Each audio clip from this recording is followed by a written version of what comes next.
Hi there, my name is Oliver Parker, and this is a cinematic breakdown of Hidetoshi Nishijima's Drive My Car.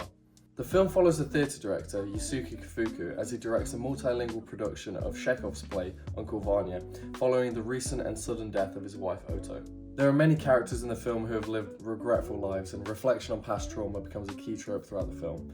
However, one of the main characters comes in Yusuke's beloved red 1987 Saab 900 Turbo. Now, don't let the name confuse you, because this thing is a hunk of junk.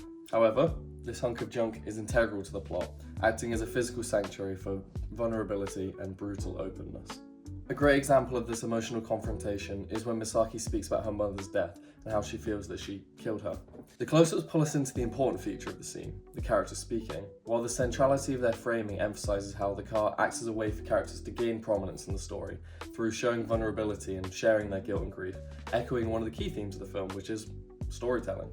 The long takes with minimal cuts between the two emphasise how the characters' reactions and responses to dialogue is less important over the self-communication. Yusuke and Misaki rarely look at one another in the scene, staring straight ahead at the road, spiking the camera directly to avoid distracting themselves or one another from opening up about their past trauma. This adds to the idea of theatre and performance in the film, as we feel we're being directly addressed as the audience by the character as they monologue their experience. Additionally, the lighting used is purely naturalistic, as their faces are dimly lit on the outside by the road, but shadowy on the inside, with the rest of the car being enveloped in darkness. This dim lighting and shallow depth of field takes our literal focus as the viewer away from both the on-screen and off-screen space, such as passing by scenery, and places the character and dialogue at the forefront of the viewer's experience, further demonstrating the idea of the film's theme of communication and memory.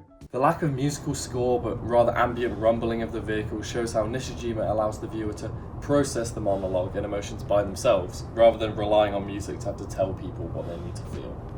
As well as reflection on the past itself, Nishijima's use of mirrors create a distortion between space and reality and create a sense of isolationism. For example, when we see Yusuke return from the airport unexpectedly, he finds his wife, Oto, having sex with another man. However, instead of actually confronting the pair or actually seeing the event directly, he simply stares at the mirror reflection without engaging before shortly leaving.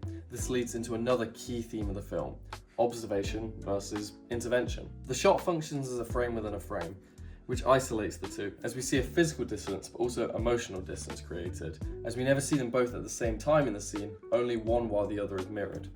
It's almost as if they're trapped in two different realities, the real and the reflected. This is emphasised as we see Yusuke out of focus in an over-the-shoulder shot, and he slowly slides out of frame. The focal depth excluding him, despite him taking up the majority of the frame, shows that although he's largely important in the character that we are following, he lacks control and prominence in his own life, appearing as nothing more than a blur as he slides away out of the frame without having an impact on events, echoing the theme of spectatorship with which he carries. Later in the car, Yusuke mentions the death of his daughter, to which Misaki looks back at him through the rearview mirror before shortly returning her eyes back to the road. This extreme close-up of Misaki's eyes and ear, but excluding her mouth, emphasises the idea that Yusuke and Misaki are ones who watch but don't speak up or act, as she mimics his behaviour, unable to confront themes of trauma or loss directly. Once again, the frame within a frame isolates the two from being able to form a close personal relation in that moment. And it's this idea of contemplation that forms the very backbone of our story. Characters are able to confront their internal struggles by exposing their past and move on to their new chapters. So yeah, if I'm ever struggling, if I ever lose control of my life, if I'm ever feeling down, just remember, you can always